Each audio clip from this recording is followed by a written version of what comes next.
आज की ये सच्ची घटना है। दो दोस्त रोहित और पुकार का। रोहित लंगड़ा होता है और जो पुकार होता है अंधा होता है। इन दोनों की आज दोस्ती भरी कहानी सच्ची आप लोगों के सामने शेयर करने वाला हूँ। ये दोनों बिहार के गया जिला के रहने वाले थे, जिसमें जो पुकार अंधा होता है वो गाना गाने में थोड़ा परफेक्ट था, और जो रोहित था उनका दिमाग यानी पढ़ने में थोड़ा अच्छा था। दोनों के पास विधाता की ओर से नॉलेज मिली थी। इसी तरह से दिन गुजरा था। उन दोनों दोस्त के अलावा उसके दुनिया में कोई नहीं था। वो गाना गा कर के भीख मांग करके अपना जीवन यापन कर रहे थे। तब तक पुकार ने बोला रोहित से कि तू ऐसा कर, तेरा दिमाग अच्छा है, तू पढ़ने में ठीक है, स्टडी कर, पढ़ाई पढ़ाई कर, मैं गाना गा कर के तुम्हें फीस सिखाऊंगा। तो रोहित ने बोला कि ठीक है। अगले दिन वो क्या किया कि एक स्कूल में जाकर नामांकन करवा लिया। उसका नाम स्कूल में लिखा गया। इसी तरह से चलते गया और ये दोनों अपना भीख मांगते रहे और अपना जीवन बसर करते रहे। तब तक इसी तरह से समय भी धीरे धीरे गुजरता रहा। ऐसे अपना गाना भी गा रहा था ये जो पुकार होता है, और अपना ये पढ़ाई में धीरे धीरे लग गया। तब तक वो क्या हुआ कि कुछ दिनों के बाद स्कूल भी खुल गई और स्कूल जाने लगा। बहुत दिनों से स्कूल ऐसे गर्मी की वजह से छुट्टियाँ थीं। तब तक ऐसे जाने लगा स्कूल। स्कूल में एंट्री किया।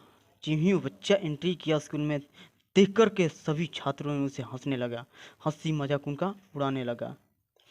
तब तक टीचर एंट्री किए। अटेंडेंस मिलने के बाद सबसे क्वेश्चन पूछने लगे। किसी को नहीं पता था। तब तक रोहित जो था उनका बारी आया। तब तक टीचर ने पूछा कि रोहित खड़ा हो जा। खड़ा हुआ। होने के बाद क्वेश्चन पूछा उनसे। क्वेश्चन पूछने के बाद वो जवाब दे दिया। देने के बाद चले गए। दूसरी घंटी आने वाली थी। तब तक ये सब देख करके जो स्टूडेंट होते हैं चलन पैदा कर लेते हैं। चलन पैदा करने के बाद अब इसे क्या करते हैं कि मारना पीटना स्टार्ट कर देते हैं कि ये कैसा स्टूडेंट आ गया, हम लोगों को ऐसा भड़का रहा है, ये कर रहा वो कर रहा। उनको जलन पैदा होने लगी, ईर्ष्या होने लगा।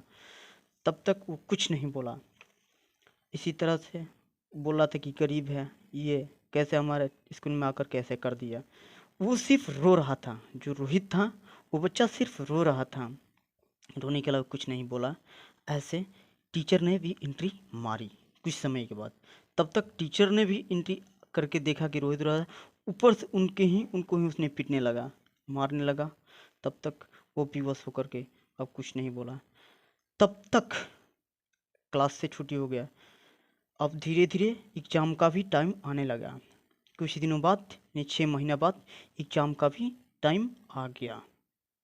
इसी तरह से एग्ज़ाम का टाइम आ गया। एग्ज़ाम सभी बच्चे देने लगे। एग्ज़ाम देने लगे। 5-6 जो पेपर दे दिए। देने के बाद क्या हुआ, कुछ समय के बाद पेपर देने के बाद कॉपियाँ भी चेक हुई। चेक होने के बाद वो क्या हुआ कि रोहित जो था इतने स्कूल भर में टॉप आया था, फर्स्ट डिवीजन आया था। ये सब देख करके ये सब देख करके वो खुश होने लगे स्कूल वाले कि मेरा एक ऐसा स्टूडेंट आया है जिनको सभी स्टूडेंट ने मारा था। ये मेरा नाम ही रोशन कर दिया, मेरा स्कूल का हुलिया ही बदल दिया। तब तक इधर पुकार को भी पता चल जाता है कि मेरा दोस्त ऐसा कमाल कर दिखाया है कि मैं अब कैसे इनका पढ़ाई करूं। तब तक इधर बड़ाई क्या करूं, चारों तरफ वो हंसी खुशी के मारे और गाना गाने लगा। तब तक टीचर्स भी चारों तरफ एक इधर खुश कि हमारा जो ऐसा लड़का है ऐसा नाम रोशन किया। ये बातें सभी स्कूल के अलावे गांव के आसपास बहुत सारे मीडिया वाले भी को भी पता लगा, क्योंकि उस स्कूल का जो कंडीशन था पढ़ाई के मामले में ऐसा नहीं था। टीवी में भी आने लगा। टीवी में भी चारों तरफ से आने लगा कि इस स्कूल का लड़का ऐसा है जो कि कर दिखाया। जो झगड़ा किया था तो उससे माफ़िया भी मांगने लगे कि रोहित भाई मुझे माफ़ कर दे, मैंने तुम्हें ऐसा मारा, ऐसा किया, झगड़ा किया, भाई मुझे माफ़ कर दे। तब तक कुछ समय के बाद इस तरह से रहते रहते सब कंप्लीट करने के बाद उसी स्कूल में उसे एक टीचर की जॉब लग गई। टीचर का जॉब करने लगा और उसी दिन से दोनों अपना एक प्रोफेशनल ज़िंदगी जीने लगा।